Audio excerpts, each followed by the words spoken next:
Okay, here we go. Here we go.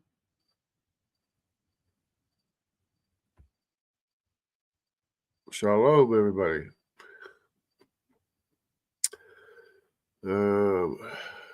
Hope everybody's doing good. I want to do a live stream, starting out with the Sumerians, but I'm just going to go maybe just do some research or something, and we'll just go through different things.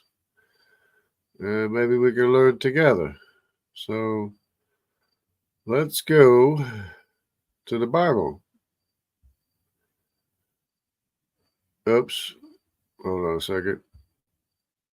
I gotta share this stuff first. There we go. All right. So yes, let's go to the Bible. You can see this part in blue here is a little quote from the Bible. It tells you exactly who the Sumerians were. You know, it's amazing to me. It's like people talk about the Sumerians as if it's some part of history that's completely unrelated to everything we know or anything we know in, from ancient history. Supposedly it's supposed to be older ancient history than ancient history, but it's not, because the Bible talks about Samaria right here. Here you go. Cush. You know Cush, right? He fathered Nimrod. So Nimrod is what? Nimrod is a Cushite, right? He was the first on earth to be a mighty man. He was a mighty hunter before the Lord. Therefore it is said, like Nimrod, a mighty hunter before the Lord. The beginning of his kingdom was Babel, Erech, and Accad. The only thing is Accad here is with CC instead of K. It's the same place, it's the same Accad, it's the same Babel, same Erech. And Calneh in the land of Shinar, eastern Mesopotamia, right? So it's eastern Mesopotamia where he started out, in Babel. We know about Babel, right? From that land he went where? Into Assyria. And built what? Nineveh. Rehoboth-Ir, Calah, and Resen between Nineveh and Calah. That is the great city. So, yeah, we know about Nineveh. We know it's in Assyria, right? That right there tells you who the Sumerians were. It's from Akkad, or Babel and Akkad, all the way to Nineveh, which is not east-west Mesopotamia, it's west Mesopotamia. Nineveh is in Assyria, which is west Mesopotamia. So he was the first on earth to be a mighty man, a hunter before the Lord. So he started out, as we know, in Babel. I know I'm repeating myself, but you just have to let this sink in case you didn't know, or in case somebody else that doesn't know. Babel and Akkad. Just think of Akkad with K instead of a C. It's the same Akkad. And Calneh in the land of Shinar, east Mesopotamia. From that land he went into Assyria and built Nineveh. Rehoboth-Ir, Calah, and Resen between Nineveh and Calah. That is a great city. So the Bible tells you right out who the Sumerians were. They are Assyrians with a ruling class of Nimrod and his descendants. So there is what is called the house of Nimrod. Now, whenever it says the house of somebody, the house of Nimrod, the house of David. You're talking about a huge population.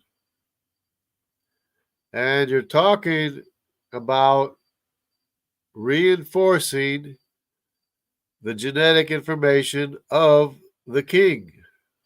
The house of Nimrod, he's reinforcing. In other words, if you have a couple of kids, they only have half of your DNA. The other half is of the mother. And then they marry, they have another, it's each time it's cut in half, cut in half, cut in half. But, as they say in England, but if you're a king and you have many descendants, then you're reinforcing your own genes. And so all of these people of all these populations have half of your genes.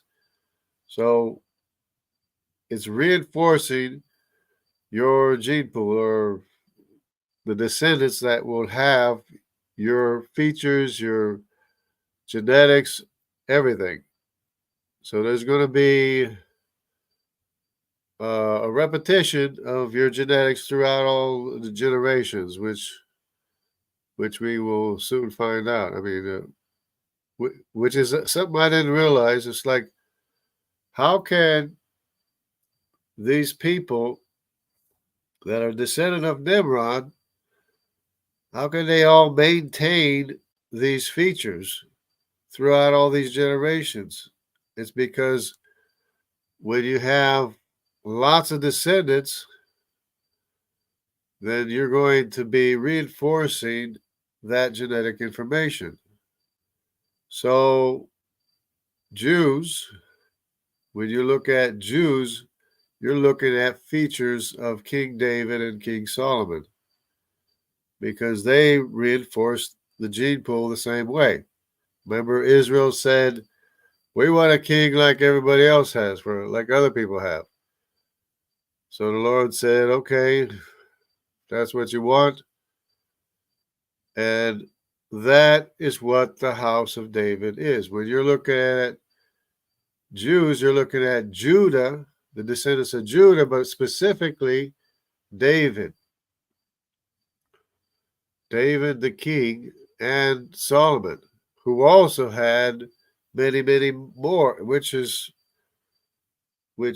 reinforces even more the genetics of King David and Solomon. So when you see a red-headed Jewish person, that red hair probably more than likely is from King David.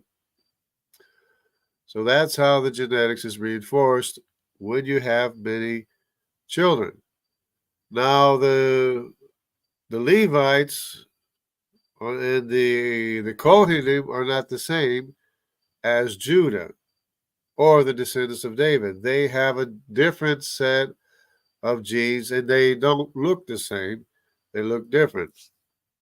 So if you notice, the J1, P58, and such kind of sticks to the southern part of the Middle East. J2 is more to the northern part of the Middle East, Levant. And of course, they were dispersed many times into Assyria, this same Assyria right here, and beyond. So that the J2 now is very prevalent in Persia. Like about almost half the population is J2 and or, J2 M172, which is the largest group, which is probably David or the descendants of David and King Solomon. That's J2, M172. There's many other, or a number of other J2s as well, and J1s, which are in Persia as well. So it's a shame, because the Bible talks about the bloodshed in the house of David, remember? that the bloodshed won't cease. Well, you have J2s fighting against J2s in Israel to this day, which is a sad thing, and we should pray for the peace of Jerusalem and pray for the descendants of David, whoever they might be, that they would come to realize and know who they are as descendants of Judah, and probably, to a large extent, the descendants of David and Solomon. Because even if you don't have the J2 M172, you're still going to have the genes of David and Solomon, because they just disperse, they just spread out and disperse, and because there's so much reinforced. So that's a new thing. And the more we study this, the more this all makes sense. So the Sumerians are not far removed from ancient history or known human history or the Table of Nations. The Table of Nations are outlined in the Bible, Genesis 10, before they became nations. They were individuals. And of course, Nimrod is a great-grandson of Noah. Cush, so Nimrod is a grandson of Noah. Cush, Nimrod is a great-grandson. Cush is a grandson, because Cush is descendant of Ham, descendant of Noah. So he's a great-grandson. And of course, Assyria is the descendants of Asher. The Assyrians are Semitic. Nimrod is Cushite. So if you see Cushite features in Polynesians in the Pacific Ocean and in the Olmec statues and everything, well, it's because they have the same common ancestor, Nimrod. In the Americas, it's C3. In the Pacific Islands, it's C2. But since it's the same reinforced genetic makeup, the Olmecs look very much like the Pacific Islanders, that have the same features of their ancestor Nimrod, be the Polynesians. So the Polynesians look like the Olmecs. Olmecs look like Polynesians because they have the same ancestor. One is C2 in the Pacific, the other one's C3 in South America. And this is very, very important to understand. Like the geneticists and the people that study anthropology and everything, they can't figure it out. They don't know what's going on with that. So since we're talking about the C haplogroup, let's just go ahead and look at some of the lineages. So we're going to go to, here we go, this famous map here.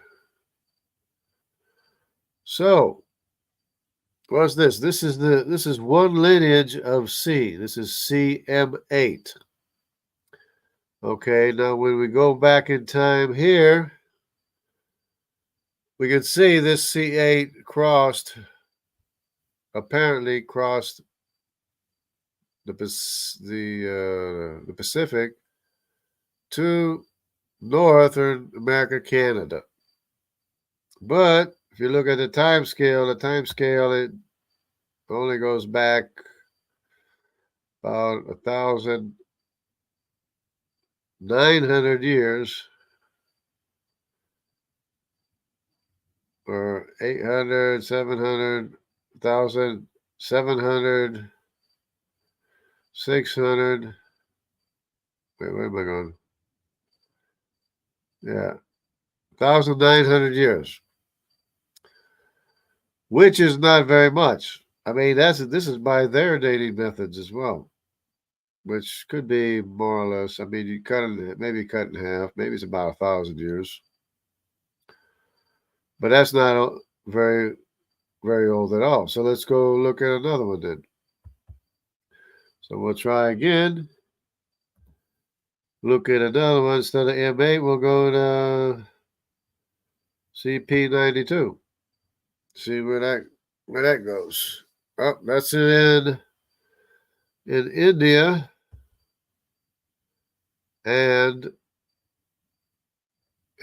it seems to spread into Saudi Arabia.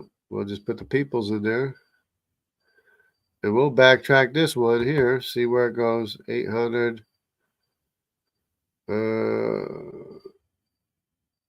Okay, this is going back a little farther. It's, according to them, 14,000 years. 16,000 years, which is probably like 5,000 years. This would be one of the original lineages of Nimrod, which of course is close. This is close, of course, to the Mesopotamia, right? So it just didn't go far. It's old. It's an old lineage, but it didn't travel that far. So let's go to the next one. We'll go CB56. See where that takes us. Here's another one. It is found in Asia, Southern Asia, and China. And it's a lineage. Of course, these are separate lineages. These are isolated lineages. These are not necessarily the first lineage. This one goes back 5,000, not very old. So this is an isolated lineage. It only goes back 6,000 years according to them. We'll say maybe 3,000 years. Because usually you're cutting it half, more or less, one or two times or whatever, and it's about the right age. So we'll go to the next one. Go to V20. Of course, this is the C lineage, CY haplogroup. Now, this lineage is found in Europe. So this is interesting here. This started to get interesting. It's found in Egypt too. So yeah, this is an isolated lineage. And of course, when I say isolated, means it picks up in different parts of the world. It doesn't mean that's where it started, but this is migrations into Europe, which is known part of the history of the Assyrians and Nimrod. So we'll go back in time, see how old it is. Let's go back, according to them, 42,800 years. And it just starts off, it picks up in Europe. So it's a lineage that starts off in Europe. So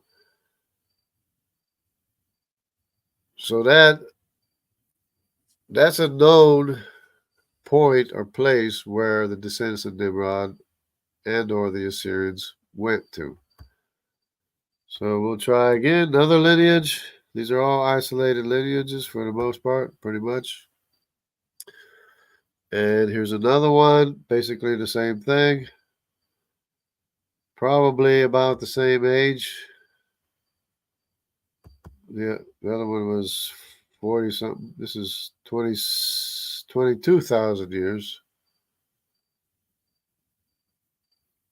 And there it is. Okay. So we'll go to the next one. And it's, see, 86. Oops. Let's see. Let me try this. 86. Well,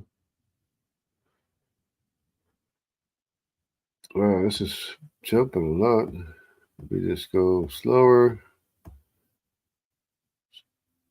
Because it's going through all the isolated lineages, but I want to go to the one which goes to the Americas.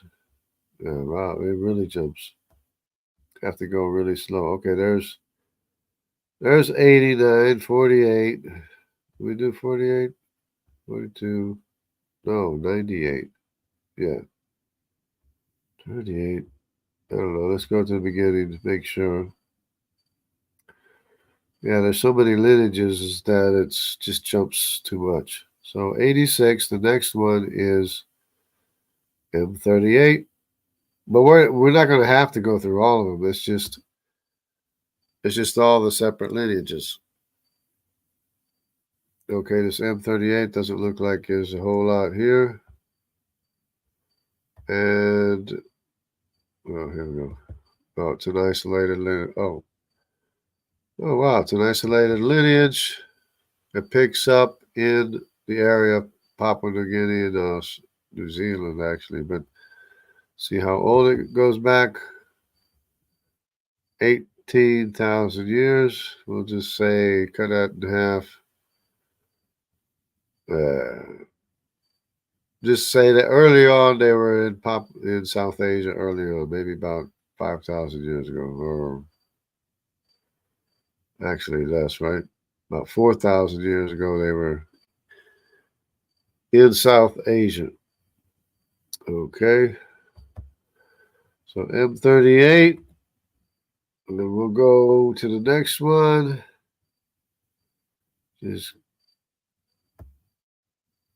We'll just stop when it gets to South America. That's where I want to get to eventually. Reason why I'm going individually is because if you do the whole thing, it's just too messed up and it just bogs down the computer and everything. So this is just another lineage. How far back it goes in time? 21,000 years. And it's a lineage that picks up in India, not too far away from its origin, of course, which is Mesopotamia. Okay, K98. So from K98, we're going to K96, which is probably the same thing. Yep, we'll just go ahead to the next one. Don't want to waste too much time. 96, 98, 96. Here's K42.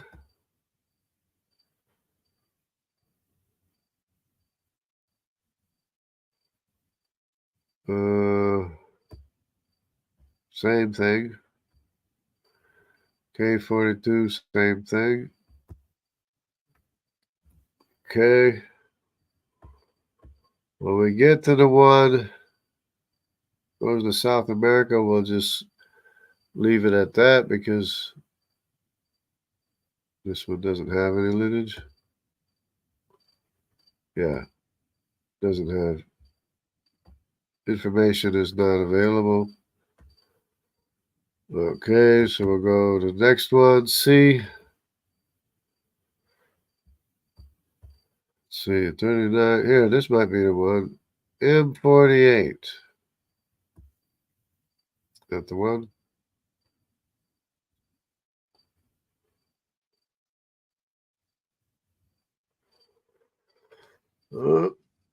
It's taking a little while. Oh, this is okay. So this is the one, basically the one in Mongolia. It picks up around in Mongolia, which is the area of the Denisovan caves.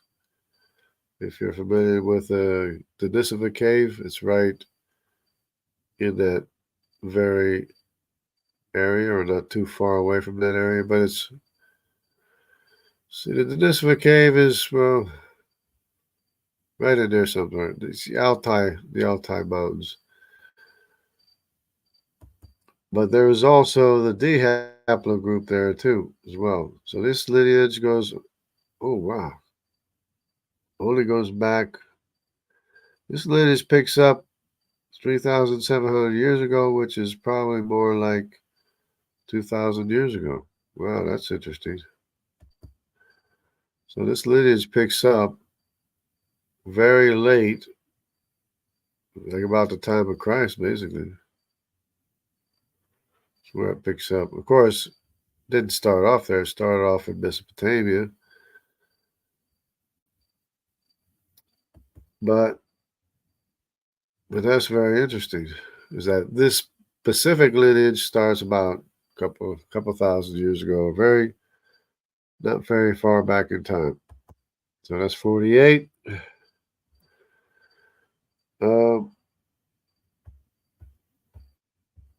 So we're going to B90 or 89, B89. See where this takes us with the Y chromosome. Okay, here's another one, the Far East. And that's it. So this one picks up how long ago?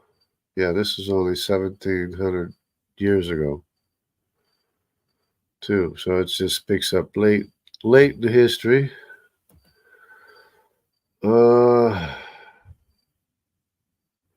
That's 89, CB 89. CB 89 right there. B97. Wow, there's a lot of lineages of C, actually. And I don't even know if I hit the C, if all these would show up or not. They might not even show up, some of them. Yeah, this is not even, this is like, these lineages, like this is only less than 1,000 years ago. It picks up this lineage. So C, didn't know it was that far away. C97, okay. C97. C97. Oh, there's C.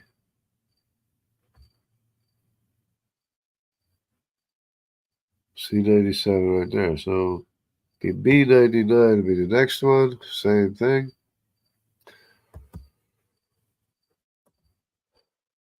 Let's see.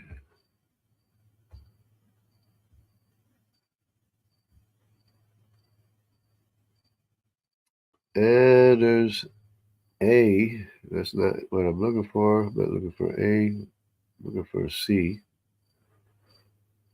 Well, I just might have to go to that lineage if I can't find it. Because these are, yeah, I might have to just go to the C because it's not showing up. Except that if I find the lineage, then I can look it up separately. But right now, it's kind of hard to find it here. So maybe I'll just put in the C. With a little bit of patience, maybe we can look at the whole picture. We'll see if all these different lineages come up or not. Because it's just taking too long, and I don't know when. Because I don't remember the number. I have to remember the number so I can go straight to it. It's taking a little while here.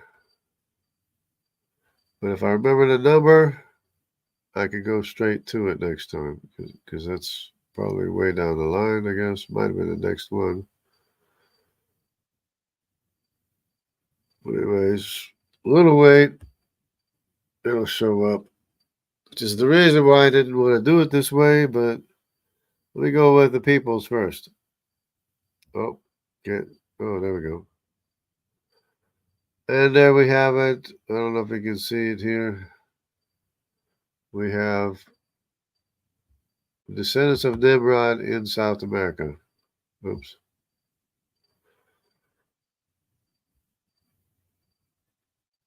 Okay. Some reason taking a while to fill in. This map is actually pretty good in that.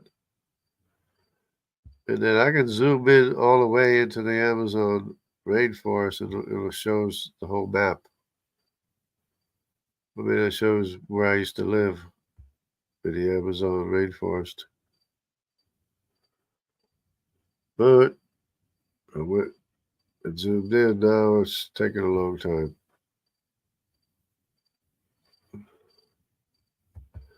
See if I can get it normalized here.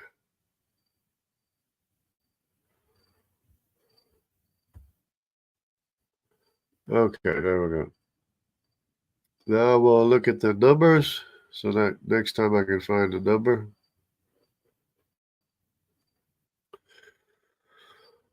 Okay, so this one, well, it's saying it crossed this way, but I don't believe it. I don't believe it crossed the Pacific Ocean because it's C3 in South America, and the Pacific Ocean is C2.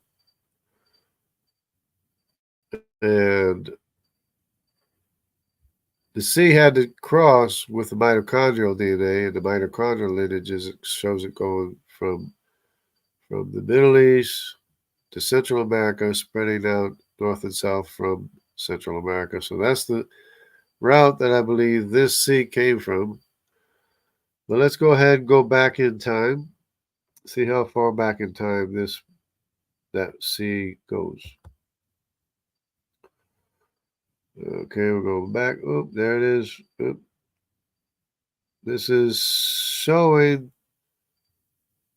this lineage picking up 13,000 years ago, 13,900 years ago, but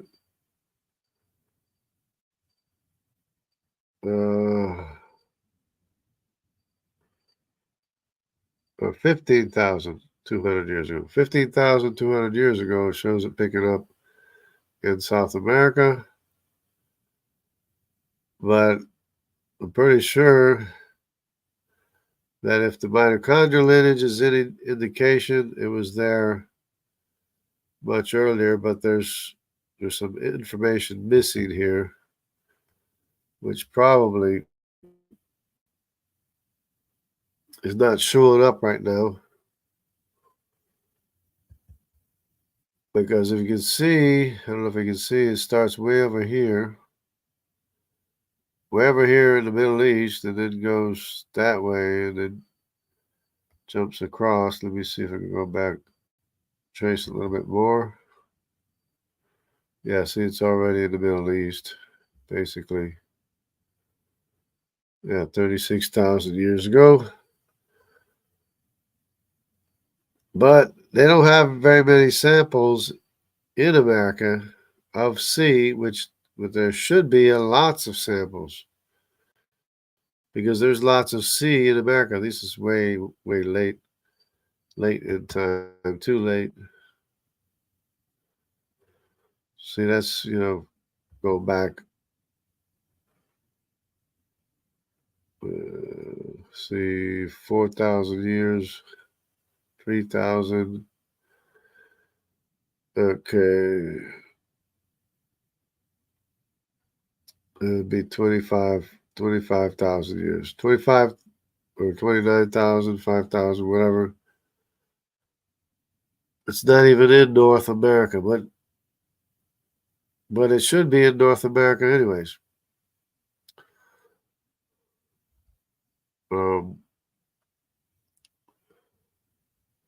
So that's what I want to see, but I have to find the number of the lineage. So I'll look here. It'd be CL 1373. So let me look at that one individually. Actually, let me go CM 217. Yeah, let me go CM 217 and look that up individually.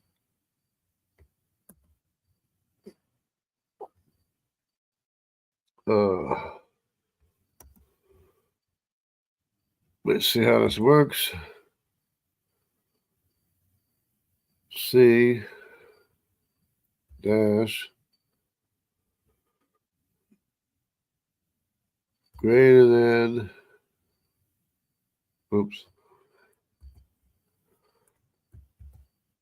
greater than C dash M 217. We'll go and look for 210. Oh, it's not even showing up here. Oh, there's 217 right there. Okay. So we'll look at this lineage individually and see if we can follow it a little bit better. Of course, it's showing it picking up in Asia, East Asia, which is not its place of origin for sure. 217 is still taking a while to get 217. Okay, this is the lineage here. So there we go. And it's not even showing. Better show going to America. Yeah, there we go. Okay. So the M217 starts off in East Asia, but there are some going this way. But this is later on in history. But I'm pretty sure that, like, this might not even be the right lineage anyways. This might not even be the lineage that we're looking for. The original C that went to Central America. Because there should be C all over the Americas. But either they don't have any samples, they're not spending the money to do the genetic testing or something. But there's not very many samples of C in America for whatever reason. So this is going back 13,000 years, 14,000, 15,000, 16,000, 16,000. Okay. Okay, 16,000 years, which is not really old enough. Besides, this is picking up, it picks up later in the lineage because this is not the origin of the lineage as we just saw. But let's go ahead and switch over to the mitochondrial lineages. Or before we do that, let's look at the Q lineage when it goes to America.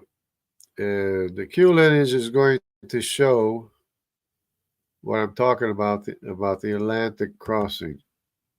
So this one here is very clear.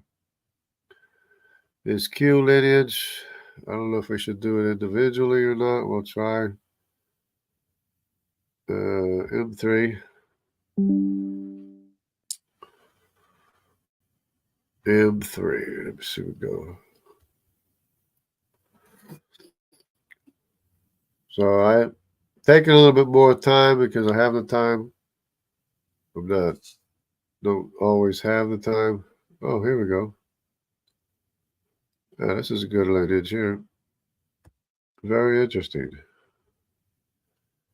And this is going to show what I'm talking about. Of course, this is starting off in South America, and we know for a fact that the lineages don't start in South America.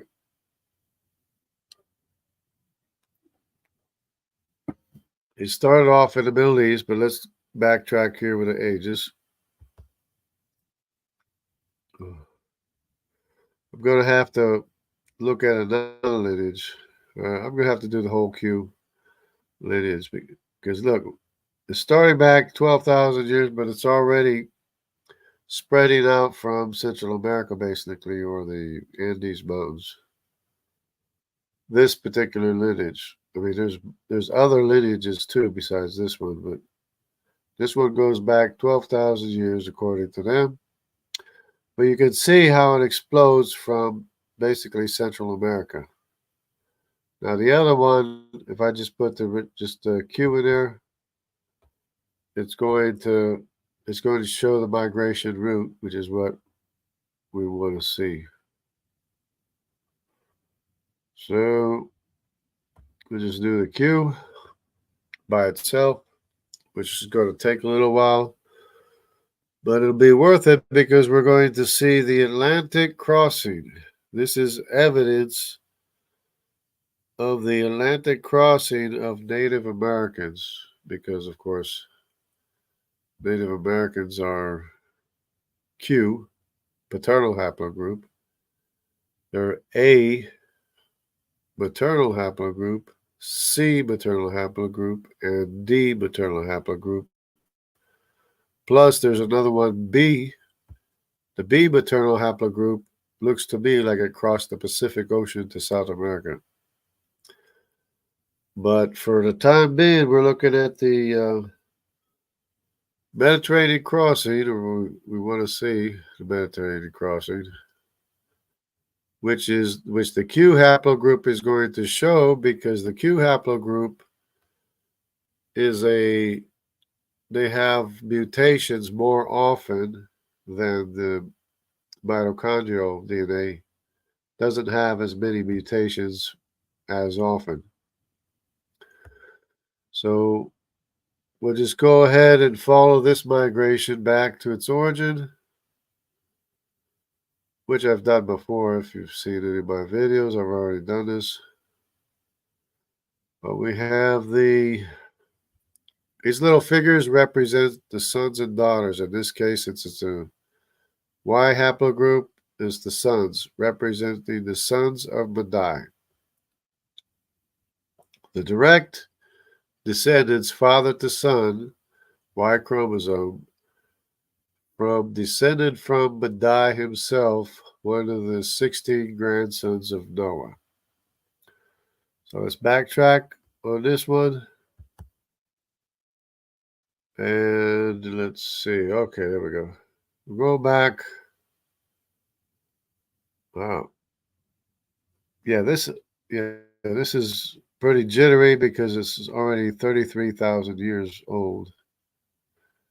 It's going to be jittery because it's now starting to spread out. And it goes into, see where the Q goes into Europe? The beads did go into Europe. That's known human history. The beads did go into Europe. So there you have it right there.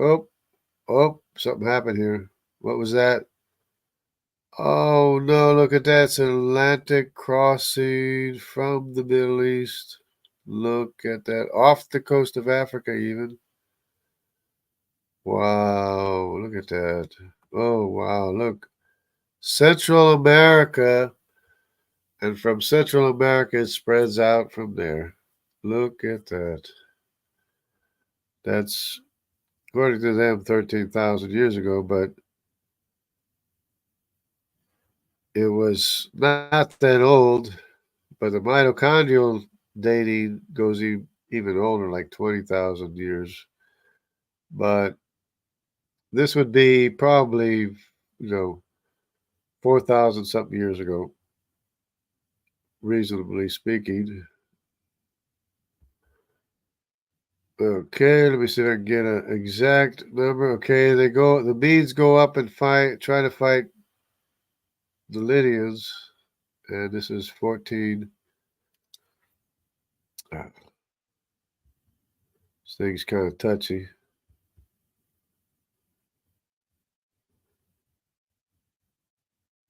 See if I can get it close.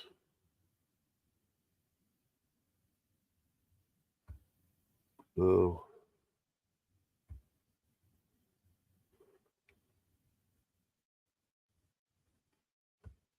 Yeah, it's really touchy.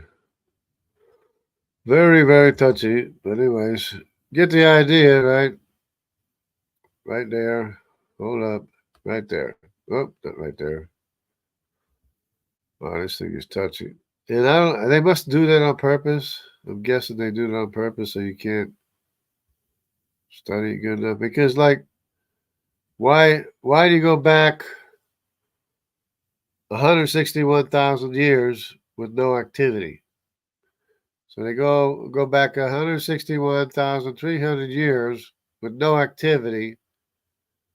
So this thing, look at how many thousands of years.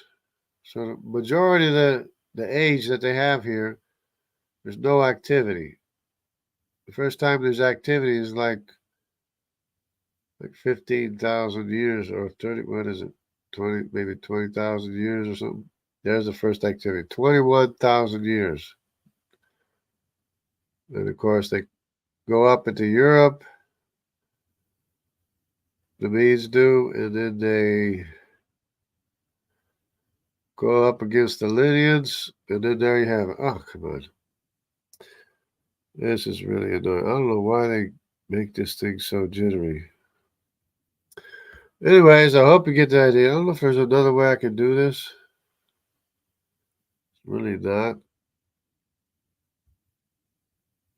There's really not another way to do it, I guess.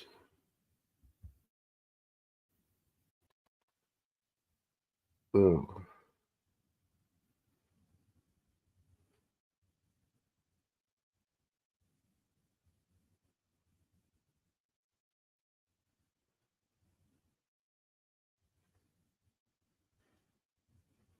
Anyways, get the idea. See how it spreads out from Central America?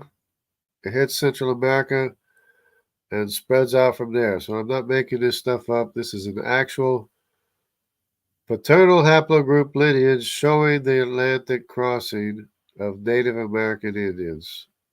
Early on, like 15,000 years ago, according to them, which, there you go, I got it stopped. Okay. 14,900 years ago, which is, in all reality, it's about 4,000 years ago. They start here. Clearly, the lineage is in Central America because these are the actual migrations. These are actual samples. This is sample number RS 3023280. These are actual samples. These are actual lineages, which is a Z780. So the Z780, what is, yeah, Q, it's a QZ780. It's an actual lettered for a lineage of real people. Real people have this designation Z780. It's like I have another Z number, but it's a longer number. And I have other designations like an M253. So all these numbers are all different, but it's very interesting to see how these migrations go exactly where the Medes went. They went up into Europe, and they, of course, went to North and South America, but who'd have thought they went by way of the coast of Africa to Central America and spread out north and south from Central America? Who'd have thought, right? If you didn't follow the haplogroup lineage. So now we can go to the mitochondrial DNA. So we're going to switch to the maternal lineages, which are going to jump around even more or faster. In other words, they're going to make bigger jumps from place to place. So let's go ahead and go to the mitochondrial DNA. See what happens here.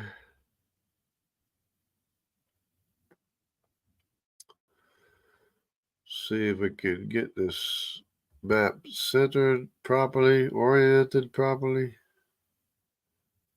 And we're looking at well, let's look at the C and the D first, because these are the Eurasian mitochondrial lineages. The C and the D come after the the M. So it's L, M, and N.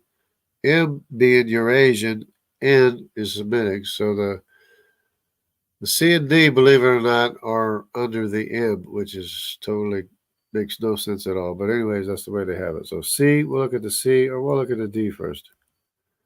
The D lineage of the mitochondrial DNA. We'll follow that lineage and see where it goes. You know, maybe we need more than one confirmation, right? You know, maybe just one lineage going to Central America, spreading out from Central America. Maybe that's not enough. We need another confirmation, you know, doing the same thing. Because, of course, if the descendants of the Medes went to Central America, they would have to be accompanied by a maternal lineage anyways, right? So, and it would have to be the C and the D, the ones that are in the Americas. So we'll look at the C and the D and see what they do. See if they have the same sort of pattern going to Central America, spreading north and south from Central America. See, if we have the second confirmation, there's two lineages. We have one lineage already.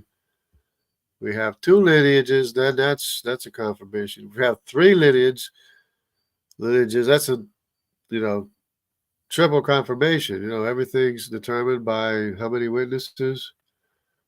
By two or more witnesses, right? Now, if we have four lineages, then we got four confirmations. Oops, you're not supposed to look at that. Not supposed to look at that. We got to go back in time first. Okay, so as soon as these daughters show up, wait for the daughters to show up. The daughters of, it would be the wife of Japheth. The daughters of Japheth. This is one of the lineages of the daughters of Japheth. There we go. Now we're going to go back in time. Pretend you didn't see that. You didn't see anything yet.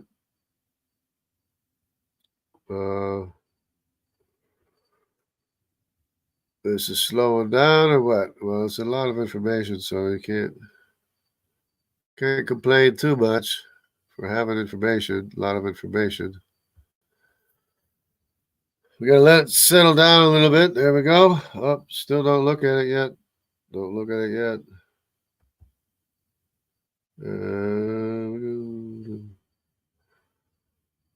Go all the way back. I said it was 20,000 years ago. Look at 20,000 years.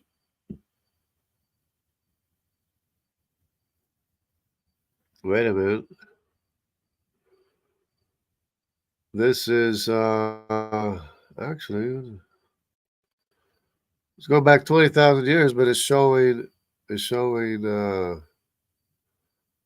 lineage coming from well, they're saying it's coming from the Bering Strait, but let's see what the majority of the lineages do, because it's only one lineage coming across the Bering Strait, according to them, but it could have easily come the other way too, because they jump around so much. But let's just go ahead and go forward in time. And we see another lineage. No, this has changed from since I saw it, or else I didn't pay attention or something. But yeah, this is already in Central America and South America. Okay, see how it spreads out? See how the lineage spreads out from Central America, basically? Or the Andes Mountains. This is 12,000 years ago. 15,000 years ago. See, it's already spreading out. It's already up into Canada. And remember, it's a brown lineage. See the brown daughter up in Canada? That's different than the red one. The red daughter is different than the brown daughter. See, the brown daughter popped over from Asia.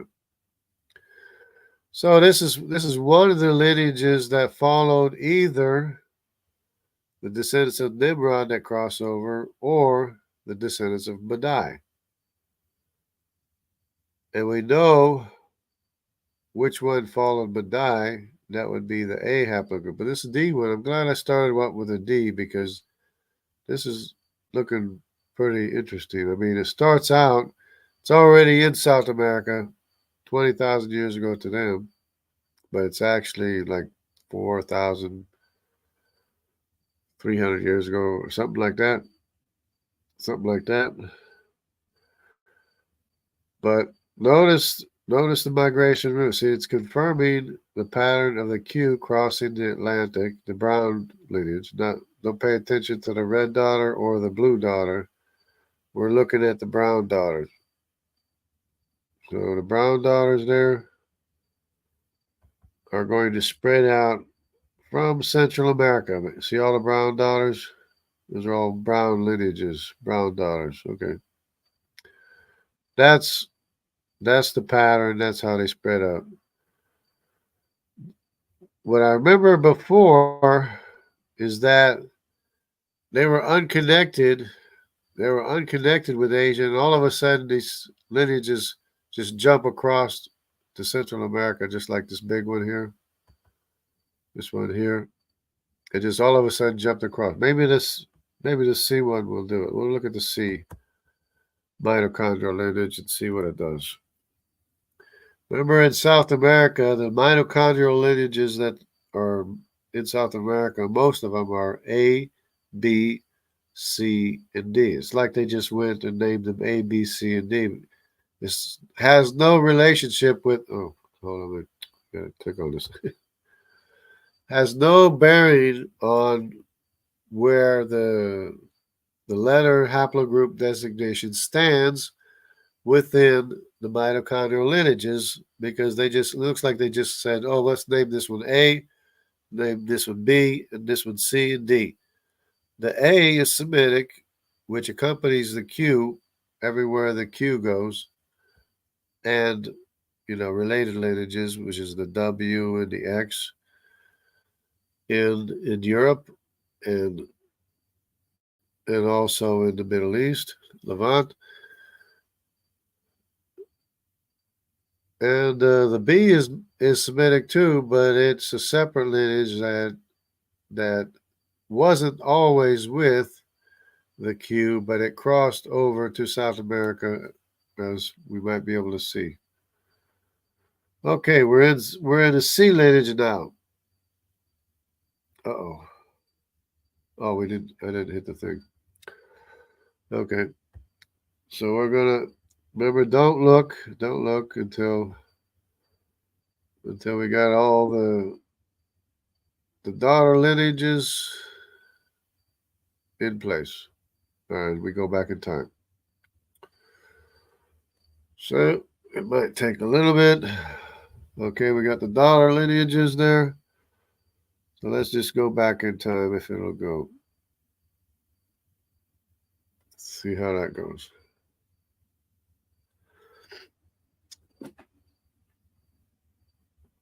Now, so far we've had the Q haplogroup showing Atlantic crossing. Now this is the one that shows them isolated, and then all of a sudden it shows them connected.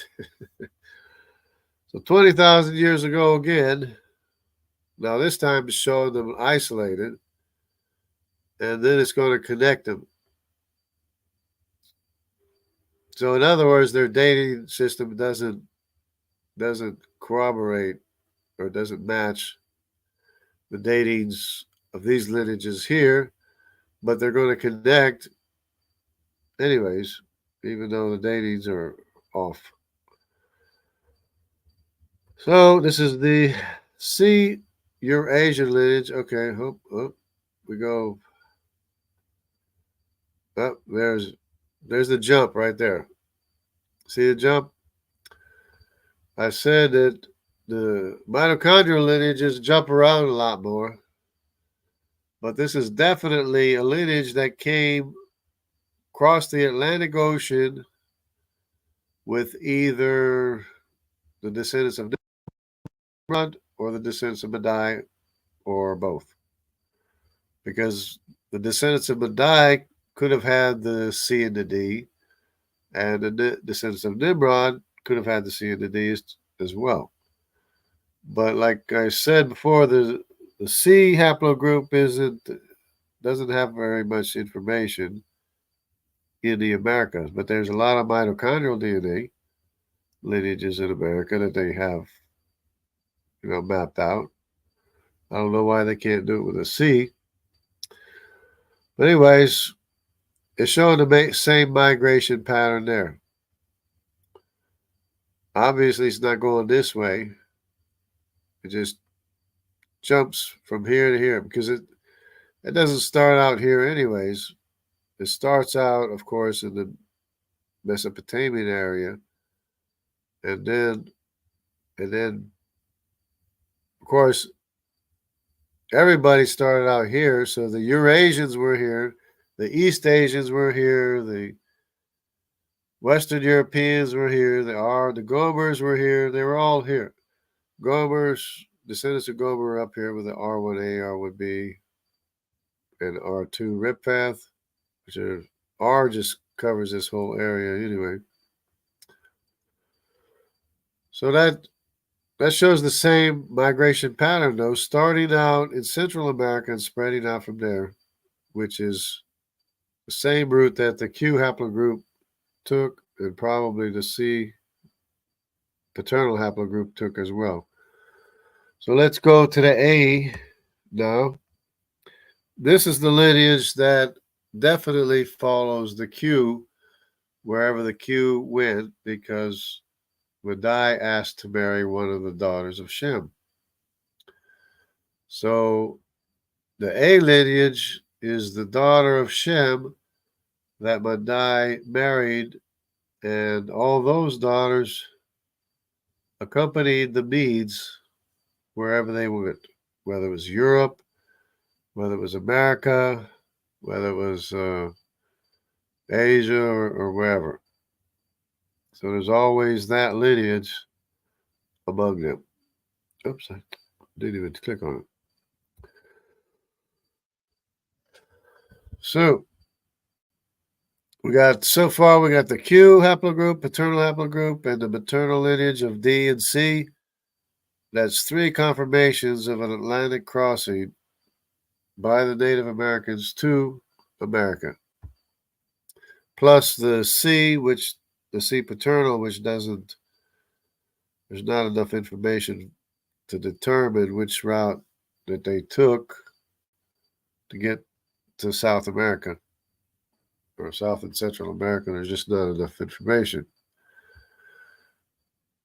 For whatever reason, I don't know, because to me that would be very important to know that migration. Well, look at this. This is, of course, the A lineage is a branch off from the X and the W lineage, which goes into Europe. So this is already not starting out from the beginning. Or if it is, well, maybe the X and the W branched off from the A. I don't know how they have it. But anyways, don't look at the map yet. Wait till we get all the lineages in place. And there we go. Well, we got lots of little lineages here. Okay, so we'll go back in time. Let's go back in time. See if we can make sense of this information here. Okay. And again, it starts off with a lineage in America and a lineage in Asia. And somehow they're connected, but since the ages here are 2,000 years old, they're not connected yet. So let's go forward in time. See what happens here. Okay, spreading out in Asia. There it goes, spreading. Oh, There's one popped over. That jumped over. Remember, they jump a lot. The maternal lineages jump a lot more. There they are. Oh, there's Central America. Look at that. Central America spreading out from Central America, just like that. Going north and south from Central America. From Central America. And it just keeps on spreading out. Like that. There's a bunch of other ones, but this is, of course, later in time, more recently in time. So there we have it. That's 4 confirmations already of the Atlantic crossing of Native Americans. Plus, the Q is probably going to show the same thing as well, but they don't have enough information yet for that. So that's where it stands there. Remember that the Sumerians are spoken of in the Bible. The Sumerians are definitely spoken of in the Bible. I'll just review it here. It says, Cush fathered Nimrod. He was the first on earth to be a mighty man. He was a mighty hunter before the Lord. Therefore it is said, like Nimrod, a mighty hunter before the Lord. The beginning of his kingdom was Babel, of course, Erech and Accad. You've heard of Akkadians, right? This is Accad, the Akkadians of Accad. So, you can't, the Bible, in other words, the Bible talks about Sumerians right here, Akkadians, Babel, Akkadians, and Calneh in the land of Shinar, starting out in East Mesopotamia, right? From that land, he went into Assyria and built Nineveh. Nimrod did that. Nimrod went into Assyria because he was king of the whole world. He just took over the whole world. He went into Assyria and built Nineveh, Rehoboth-Ir, Calah, Resen, and between Nineveh and Calah, that is the great city. Okay, so right there identifies who the Sumerians were. They were the Assyrians with a ruling class of the descendants of Nimrod, and the descendants of Nimrod, who were the ruling class of the Assyrians. That's who the Sumerians were. Started out in Akkad, the Akkadians, and he went and built Nineveh. Who built Nineveh? Nimrod built Nineveh. Okay, so there you have it. The Sumerians are spoken of in the Bible. And this, everybody should know this. Everybody should know this already.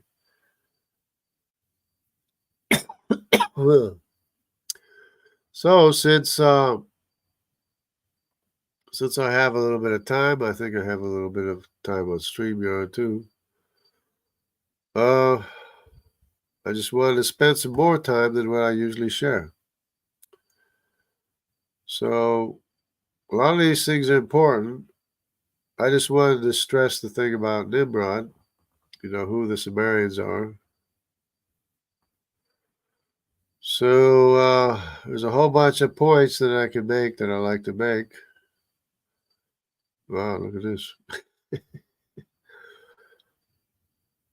So one of them being the changing rate of causation. So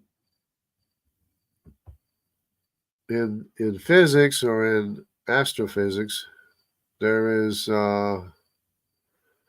you're looking at different frames of reference, different amounts of gravity. So you're looking at different rates of causation throughout the universe, depending on where you're looking. You look at near a galaxy, there's more gravity, so the causation is going to be much slower. The rate of causation, the rate at which things occur, the rate at which things happen is going to be slower because of the amount of gravity. And like where we are, we're inside of a galaxy, so the rate of causation is slower. Now, if you look toward the black hole, the rate of causation is going to be even slower. It's going to look like the people traveling toward the black hole are stopped. To us, they look stopped, but they're not actually stopped. It's just that the rate of causation is so slow compared to where we are. And the opposite is true when you look outside of the galaxy, you look at another galaxy or somewhere outside of a galaxy, the rate of causation is going to be much faster because there's less gravity. Less gravity means time runs faster. Less gravity means distance is expanded. So that's going to make everything happen faster.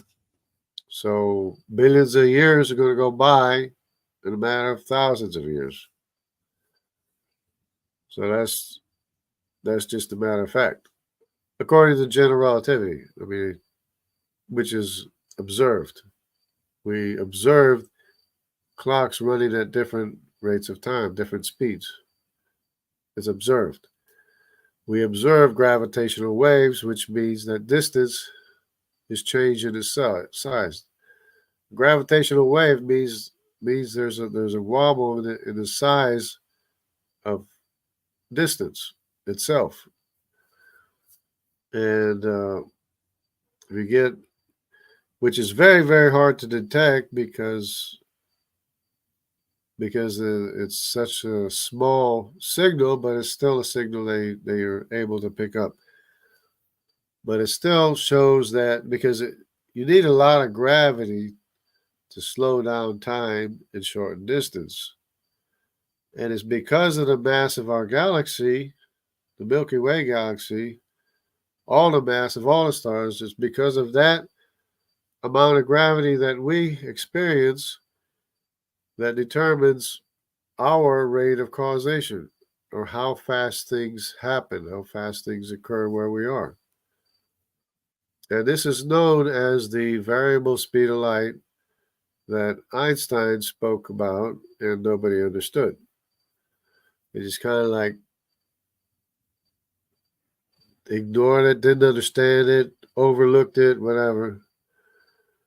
But he talked about it many times, the variable speed of light. So it's a part of general relativity. So you can have 13 billion years go by between galaxies where there's no matter or mass to slow down time or contract distance. Light only slows down when it encounters the gravity of a galaxy. And to be clear, light never breaks the speed of light.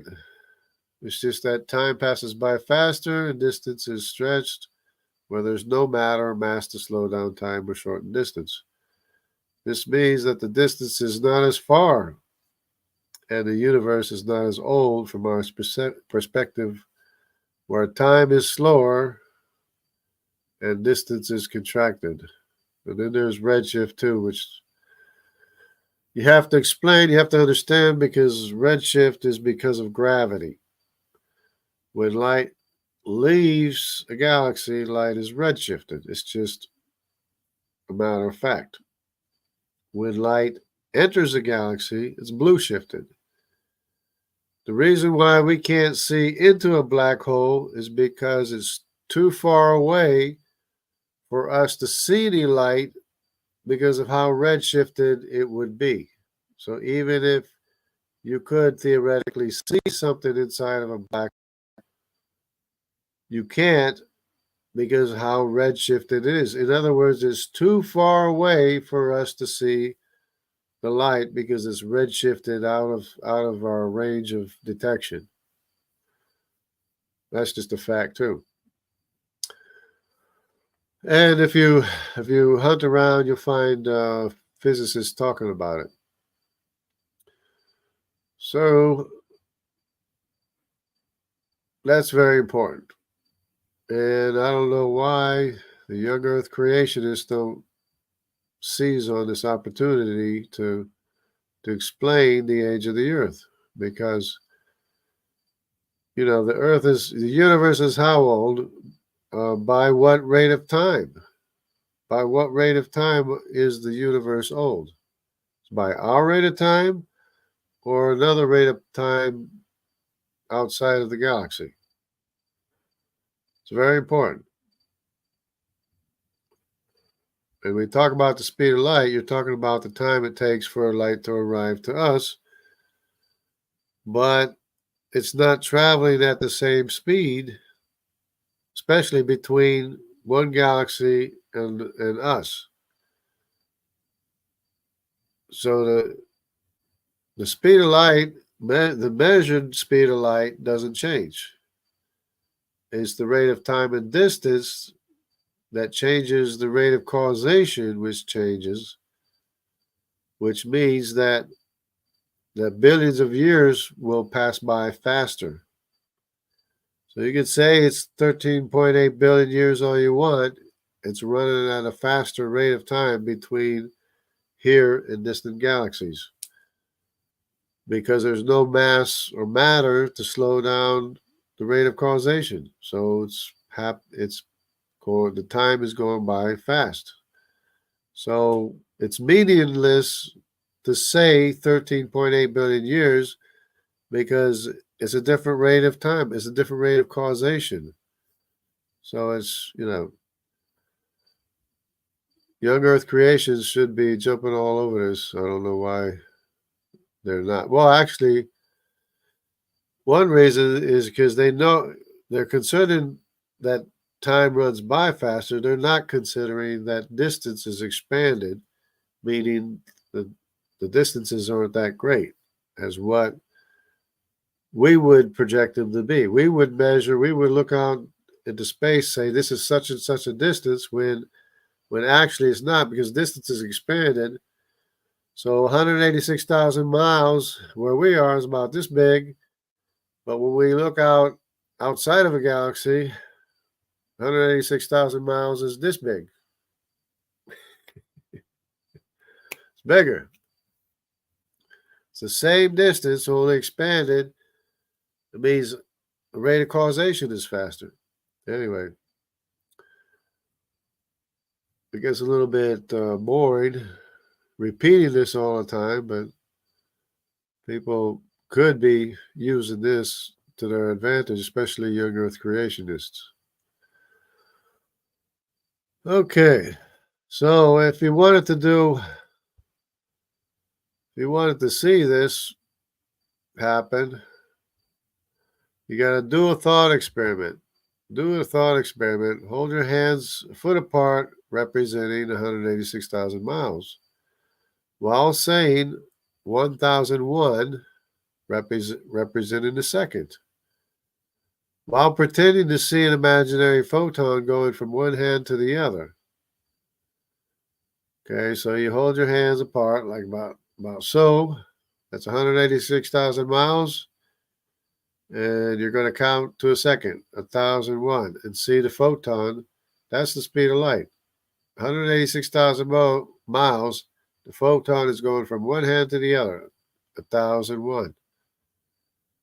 Okay, then when you get away from a huge, if you get away from the galaxy where there's matter and mass and gravity, when there's less gravity, the distance is going to be expanded and time's going to go by faster.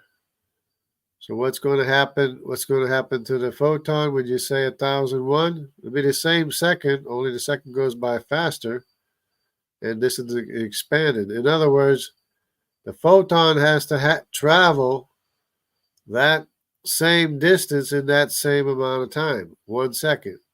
So time's going by faster, and the distance is expanded. So you're going to go like this, 1,001. You just sped up the speed of light. without changing the measured speed of light, right? Because as general relativity, both things are observed. Time is observed to speed up outside the galaxy. Distance is observed to be expanded outside of a galaxy. So you just sped up the speed of light. It's like changing from going 60 kilometers an hour to 60 miles an hour, and from 60 miles an hour to 60 miles a second. You know, it speeds up every time you change the parameters. It speeds, the speed is actually faster relative to our rate of causation. So simple. Anyways, so there's that. Okay. Yeah, they got dark matter. You don't need dark matter if you understand the rate of causation is out faster outside of galaxies, so the outer spiral arms are going around faster than expected because the rate of causation is faster because it's farther away from the center of the mass of the galaxy. So the rate of causation is faster. So the spiral arms are going around faster. And eventually it's going to slow down because the tendency is for the effect of gravity to be less and less and less. So eventually it's going to slow down again. But for the outer spiral arms, they're moving faster because the rate of causation is faster away from the center of the mass of the galaxy. I mean, it's so simple. You don't need dark matter, and you don't need dark energy either, because redshift is from gravity. So the redshift is due to the accumulation of mass the farther away from the galaxy it is. The vacuum, dark energy is vacuum, and that's another thing, is that vacuum is the opposite of expansion. And they've had a study come out where the dark energy was being associated with black holes, and they're thinking that the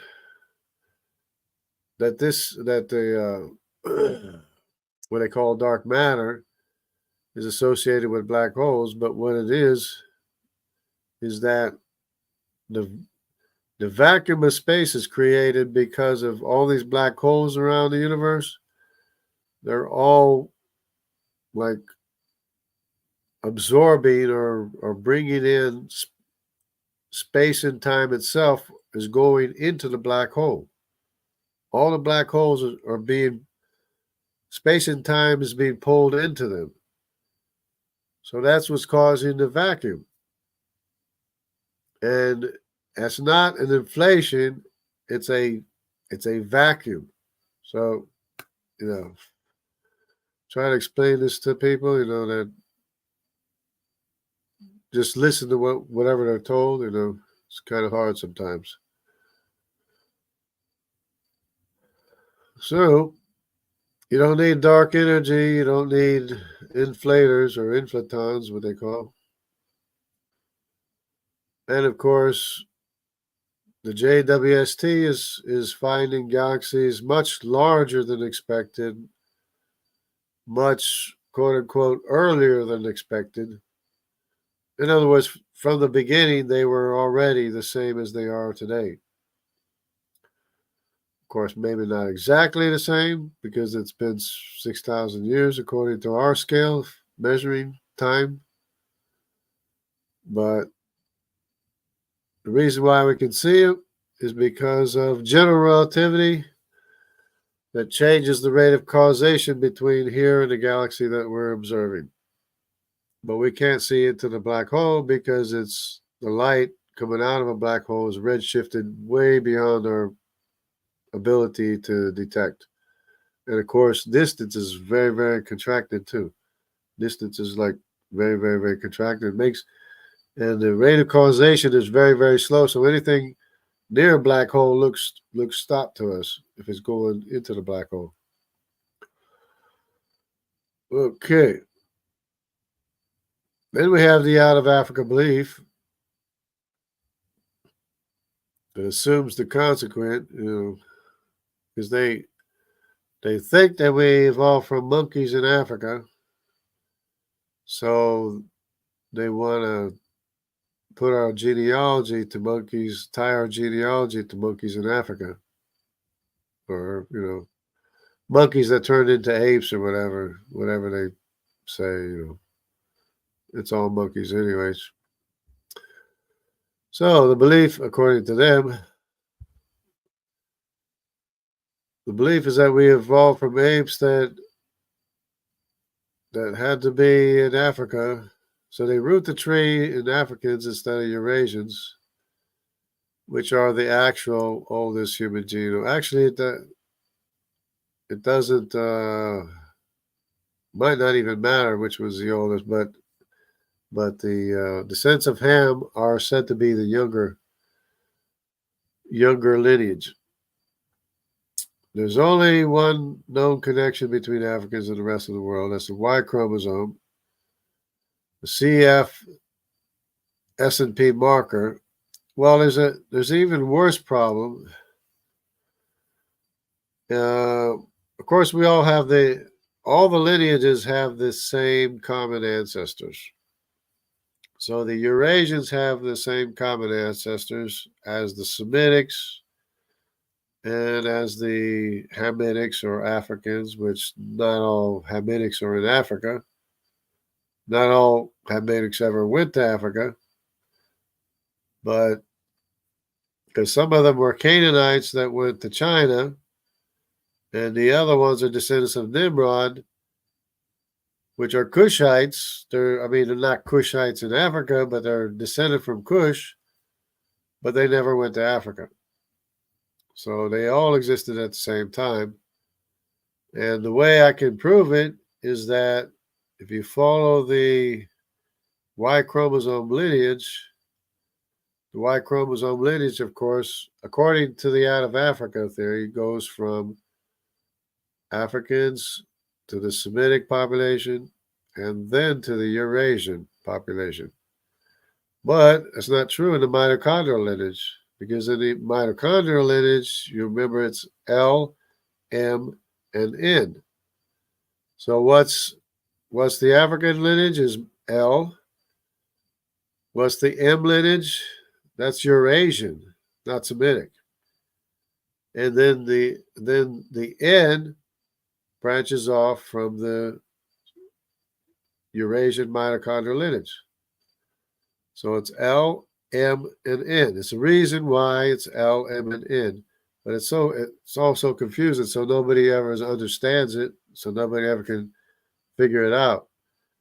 But the mitochondrial lineage goes from African to Eurasian, then to Semitic, but the Y chromosome paternal lineage goes from African to Semitic, then to Eurasian. So right there disproves the out of Africa theory dead in the water, because it's showing that all the lineages existed at the same time, because you can't have Semitic males with Eurasian females that produce Eurasian males with Semitic females. It's just nonsense. Doesn't make any sense.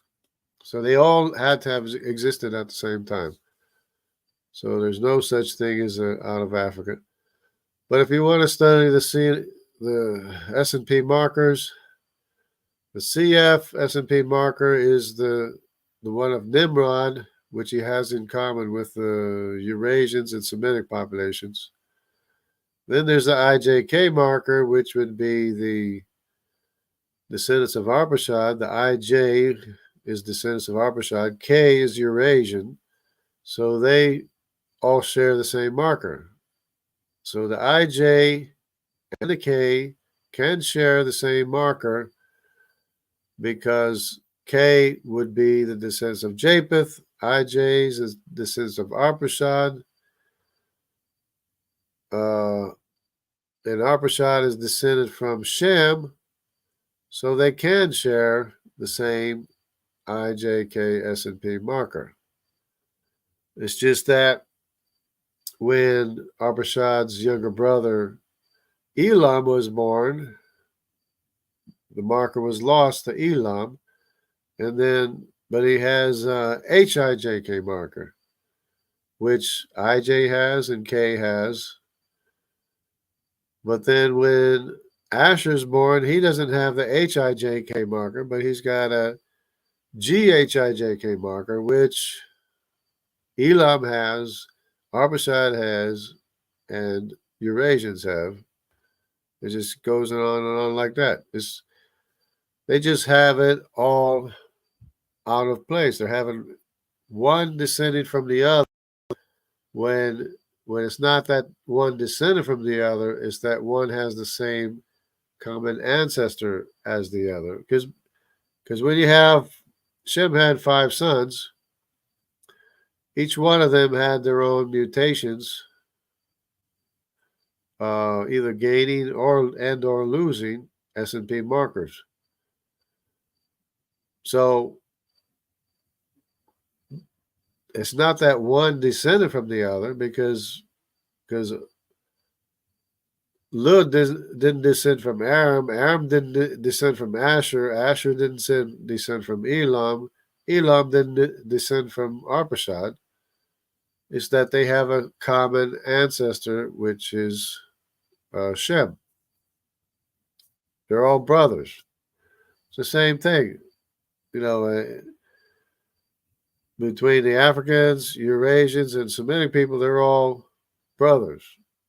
They have a common ancestor. That's why they can share markers, or they don't share markers when one is lost or one is gained.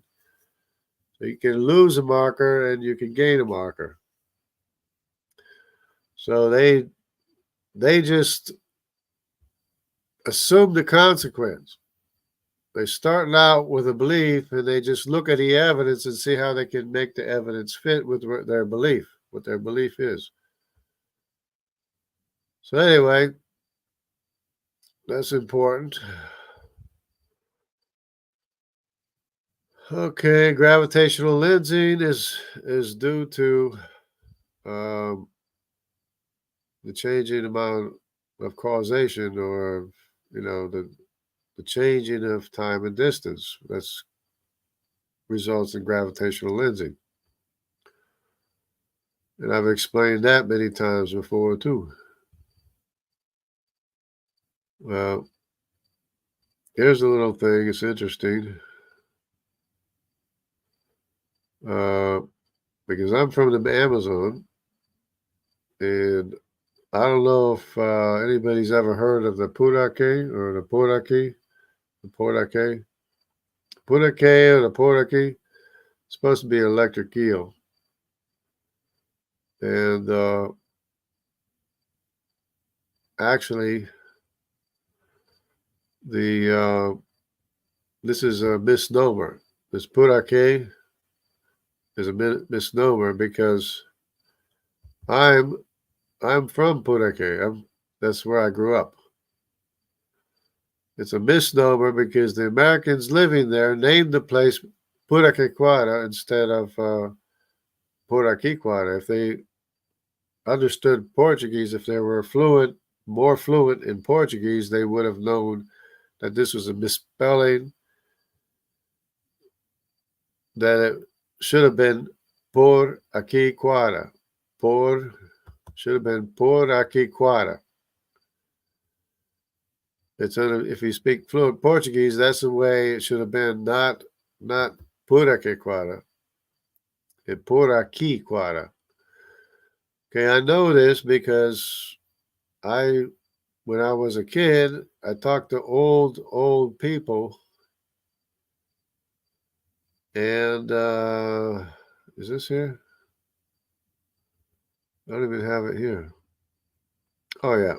So early on, it was broadcast early on, when I was a kid. It was broadcast on Brazilian TV. They were calling the electric eel Puraque from when I was a kid. They were calling it Puraque on TV. So That's what they call it. They call it the electric eel. They call it Purake. When the actual name of the electric eel is Quada, because Purake means or Poraki means around here in the vicinity, Quada. So the name of the eel is the Quada, not the Puraki. But all over the world, they know it as Purake. They say it's an Indian name, Purake, when in fact it was a misnomer from Americans that didn't know how to speak Portuguese, and they're the ones that raised me, so that's the reason why I know. Anyway, that's a nice rabbit trail. Okay. I guess that's good enough for right now. The main thing is just the fact that the Sumerians are spoken of in the Bible, and it's the Sumerians are the Assyrians and the descendants of Nimrod, or the ruling class of the Assyrians, which was the descendants of Nimrod, which is the house of Nimrod. Which I just realized that when you have many sons, like what they call Nimrod, they had a house of Nimrod. David had a house of David. That doesn't mean a father, mother, and 3 kids. That means an entire population all descended from that person. So that means those genes, David's genes, were being reinforced. So when you look at somebody as J2 or Judaic, or what today is called Jews, you are looking at many of the features of David, King David, and Solomon himself. Because it wasn't just David, it was Solomon too. Both with a J2 haplogroup, J2M172, which is the largest lineage in the Jewish population, all Judaic. So when you see a Jewish person with red hair, you're looking at the red hair that probably David had. So, and then, of course, as I also mentioned, the descendants of Aaron probably don't have those same features. They probably have a different set of features, than the Judaic features, because they're from the tribe of Levi, which also mixed with the Judaic lineages from the as well, but not all of them. In fact, most of the J1 is to the south, and most of the J2 is to the north. Of course, not all the J1 is from the tribe of Levi, because there's Arabic descendants in those lineages as well, and it's very, very complicated. It's like very, very spread out and such, and even the I joins the J lineage. It's the J1, the J2, and then there's a I1 and I2. They're all from the same tree, from Arpachshad. It's very, very complex, but not. If somebody wanted, put their mind to studying it and figuring it out, they could easily, probably. But that's the most important thing, is that the descendants of Nimrod, or the house of Nimrod, and the Assyrian population are what made up the Sumerian population. So if you ever want to know who the Sumerians were, it's if I can find it here. Here it is. Wow. If I can believe, there it is right here. So Cush fathered Nimrod. He was the first on the earth to be a mighty man. And the beginning of his kingdom was Babel, Erech, and Akkad. You've heard of Akkadians and Calneh, the land of Shinar. This was started out in the beginning. His kingdom was in East Mesopotamia in the beginning. From that land, he went into Assyria. So now you have a Semitic population. So you have the Assyrians, which are Semitic, being ruled by a Hamitic ruling class. And that's what Sumerians are. Because he built Nineveh, which is not East Mesopotamia, that's West Mesopotamia. He built Nineveh, which is the great city, or these are the great cities, or something like that. So there you have it. It's no mystery. Sumerians are not extra biblical because the Bible talks about right here Akkad, Akkadian, Assyria, Nineveh. These are the Sumerians. Right here, it just tells you who the Sumerians are. And everybody should know that, and I don't think anybody does, hardly. So gravitational lens. Yeah, okay. All right. Well, I think that's pretty much about it for right now.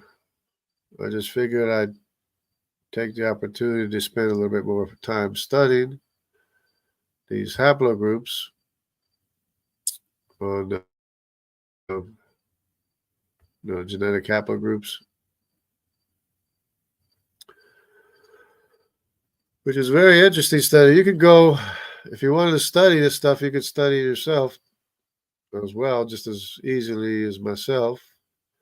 You have the Y chromosome, the mtDNA, and you got these lineages you can follow. And I don't know what, there's more stuff here too you can check out. It's really quite interesting because see this in the middle here? They have a bunch of lineages that converge right in the middle here, and I've done it before. It's just a whole bunch of lineages right there. Let's see, we zoom in. This is the A mitochondrial lineage, by the way. There's a whole bunch of lineages right there. So these are all actual samples. They call them samples. Each one of these daughters, these are all, see all these white figures here and these color figures? These are all daughters of Madai. All these little white spots here, these are all samples, individual samples of one of the daughters of Madai, of the Medes, because he asked to marry one of the daughters of Shem. That's why you have a Semitic mitochondrial DNA in America that accompanies the Q haplogroup, paternal haplogroup in America.